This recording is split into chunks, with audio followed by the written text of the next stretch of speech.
Hi friends, welcome to our channel Telugu వ్యవసాయం. రైతు మిత్రులందరికీ నమస్కారం. ఈ వీడియోలో వ్యవసాయ పంటకు పాల యొక్క ఉపయోగం గురించి చర్చించుకుందాం. వ్యవసాయంలో పాల యొక్క ఉపయోగాలు, పాలు ఏ పంటలో వాడుకోవాలి, వ్యవసాయ పంటల్లో పాలు వాడటం వల్ల కలిగే లాభాలు, పంట దశలో ఏ దశలో పాలను వాడుకోవచ్చు, ఎంత మోతాదులో వాడుకోవాలి, పంటలపై ఉపయోగించే విధానం ఏమిటి, ఈ వ్యవసాయ పంటలలో పాల యొక్క ఉపయోగం గురించి, లాభ నష్టాల గురించి A to Z సమాచారం కూడా ఈ వీడియోలో తెలుసుకుందాం. అంతకన్నా ముందు ఛానల్ కనుక ఎవరైనా ఫస్ట్ టైం చూస్తున్నట్టయితే సబ్స్క్రైబ్ చేయండి. అలాగే పక్కన ఉన్న గంట సింబల్ని యాక్టివ్ చేసి పెట్టుకోండి. అప్పుడే నేను చేసే ప్రతి వీడియో ముందుగా మీరైతే చూడవచ్చు. ముఖ్యంగా మీరు పండ్ల పంటలు, కూరగాయల పంటలు, తీగజాతి పంటలు, అదేవిధంగా వాణిజ్య పంటలు, ఎటువంటి పంటలు సాగు చేసినా వీటన్నింటిలో పాల ఉపయోగం గురించి ఈ వీడియోలో చర్చించుకుందాం. మానవ శరీరానికి కాల్షియం లోపం వచ్చినట్లు, మానవ శరీరానికి విటమిన్స్ లోపం వచ్చినట్లు, అదేవిధంగా మొక్కలలో పోషక లోపం వల్ల కూడా మొక్కలు బలహీనపడి రోగాల బారిన పడతాయి. కాబట్టి సాధారణ పద్ధతిలో కెమికల్ ఉపయోగం లేకుండా పోషకాలు పూరించడంలో ఇది సహాయపడుతుంది. వ్యవసాయ రంగంలో పాల యొక్క ఉపయోగాలు. వ్యవసాయ రంగంలో పాల యొక్క ఉపయోగాలు.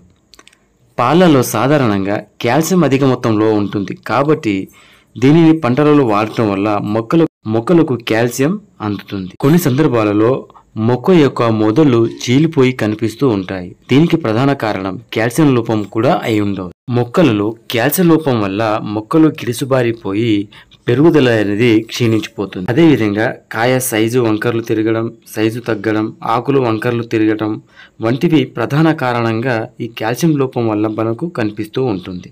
అందుకు గాను పాలు అనేది పంటలో వాడటం వల్ల ఈ కాల్షియం లోపంను పూరించడంలో ప్రధాన పాత్ర అనేది పోషిస్తుంది. అదేవిధంగా పంట పండిన తర్వాత 1 నుండి 2 కోతలు అయిపోయిన తర్వాత 3వ నుంచి 4 తర్వాత కోతకు పండ్ల యొక్క సైజు కానీ ఆకర్షణీయత కానీ తగ్గుతూ ఉంటుంది. ఇలాంటి పరిస్థితులలో పాలు వాడటం వల్ల కాయ అనేది ఆకర్షణీయంగా, అదేవిధంగా కాయ సైజు కూడా పెరిగేదానికి ఆకర్షణీయంగా ఉండేందుకు ఇది పాలు అనేది చాలా అద్భుతంగా పనిచేస్తుందని చెప్పవచ్చు. ఈ యొక్క పాలను పంటలపై పిచికారీ చేసినప్పుడు పంటలలో వచ్చేటటువంటి సాధారణ తెగుళ్ళైనటువంటి బూడిద తెగుళ్లను కూడా ఇది కొంతవరకు నియంత్రిస్తుందని, ముఖ్యంగా చూసినట్లయితే బీర, కాకర, దోస మరియు కీర వంటి పంటలలో ఎక్కువగా బూడిద తెగుళ్ళు అనేది వస్తూ ఉంటుంది. వీటిపై ఈ పాలను పిచికారీ చేయడం ద్వారా 100% అనేది ఈ బూడిద తెగుళ్లను నియంత్రిస్తుందని. ఈ పాలు అనేది ఒక యాంటీ ఫంగల్ గా పనిచేస్తుంది.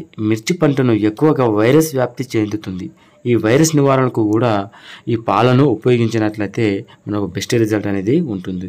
అందులోనూ దేశీయ ఆవు పాలు అనేది చాలా అద్భుతంగా అయితే పనిచేస్తుంది. ఈ యొక్క పాలను ఎటువంటి పంటల్లో పిచికారీ చేసుకోవచ్చు మనం కనుక చూసుకున్నట్లయితే ఈ పాలను అన్ని రకాల పంటల్లో వాడుకోవచ్చు.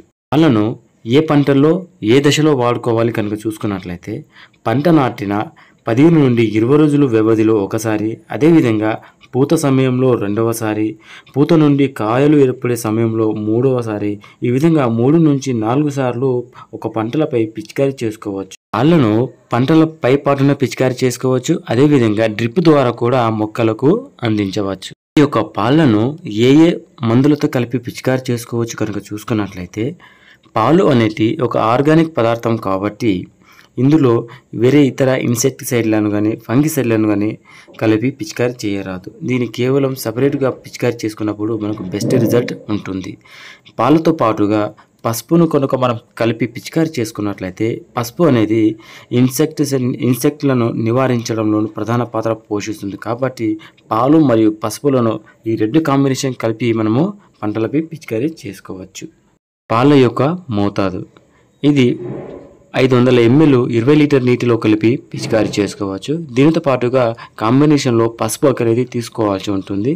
ఈ పసుపు కనుక చూసుకున్నట్లయితే 20 లీటర్ నీటికి 10 గ్రాముల చొప్పున కలిపి పిచికారీ చేసుకోవచ్చు. అలా చేయడం ద్వారా మొక్కల పెరుగుదల, కాయలో ఆకర్షణీయత, మొక్కలో కాల్షియం లోపం, అదేవిధంగా చిన్న ఇన్సెక్టిసైడ్లను కూడా ఇవి సమర్థవంతంగా నియంత్రిస్తుందనే చెప్పవచ్చు. ఇది వ్యవసాయ రంగంలో పాలు ప్లస్ పసుపు యొక్క ఉపయోగం గురించి పూర్తి సమాచారం అయితే అందింది అనుకుంటున్నాను.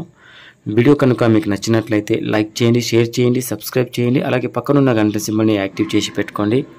అప్పుడే నేను చేసే ప్రతి వీడియో ముందుగా మీరైతే చూడవచ్చు.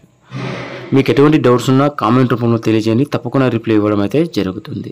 Thanks for watching. జై హింద్, జై జవాన్, జై కిసాన్.